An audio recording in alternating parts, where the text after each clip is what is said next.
is land here was originally a Mexican land grant, and a family by the name of Perez bought it in 1822. They bought a little over 73,000 acres for 90 pesos. Sounds like a real bargain, doesn't it? Yeah. The only problem was this was Apache hunting ground in here. The springs that are all through this San Bernardino Valley drew wild game in. Of course, it was a good place to get water. And so the Apache Indians didn't want to give that up. So after about 12 years, the Apache Indians drove the Perez family off the land. Although they had stocked it with cattle and horses and built a hacienda here, they felt they were lucky just to get away with their life. But they held that piece of paper that held title to the land. John Slaughter then, in 1884, heard that this land was for sale through a banker friend of his, and he purchased it at that time. He added then some 30,000 acres to that, till there were around 100,000 acres in this ranch. But in the meantime, the Gadsden Purchase had been made, and that threw part of the original Mexican land grant into the United States, you see. So that in John Slaughter's time, the ranch was on both sides of the border. There were no fences, so they just treated it all as open range land.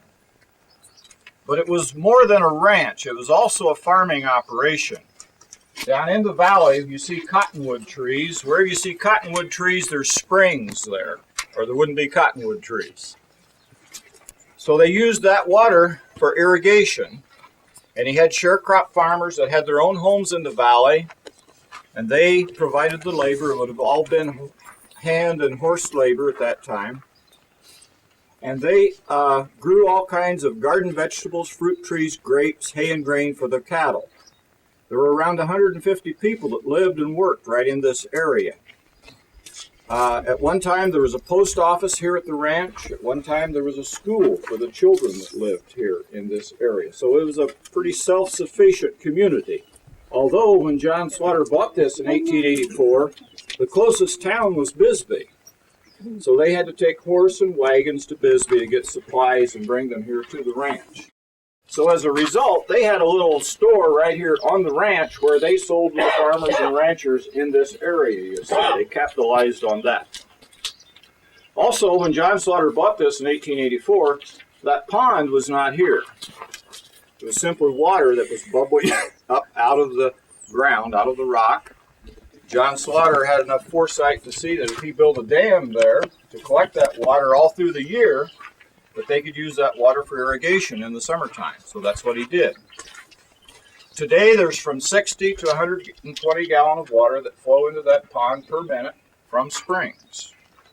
We pump out of it then to irrigate the yard, that's the reason it's green, and to irrigate the pasture fields for the horses and cattle.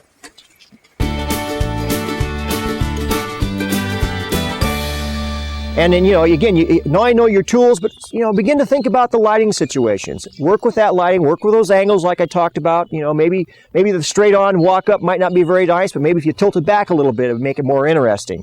Just limitless possibilities within a half a mile here. I mean, you can shoot up thousands of rolls of film and not even get over the river. So, and it's just the way you see things. It's the way you see things before you even start to photograph.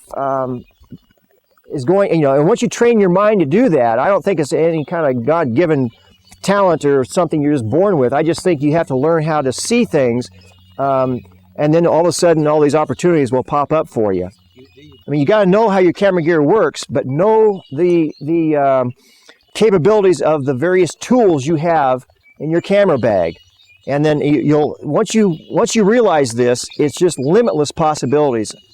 And then down here, I'd say 3/4 of a mile, there is a pond. There was a sand and gravel operation down here at one time. Anyway, this pond has got cattails and other aquatic vegetation all around it that you don't find on the river.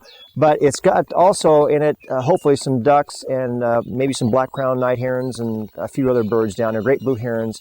The problem is the first person down there sees all this stuff and the rest of you won't.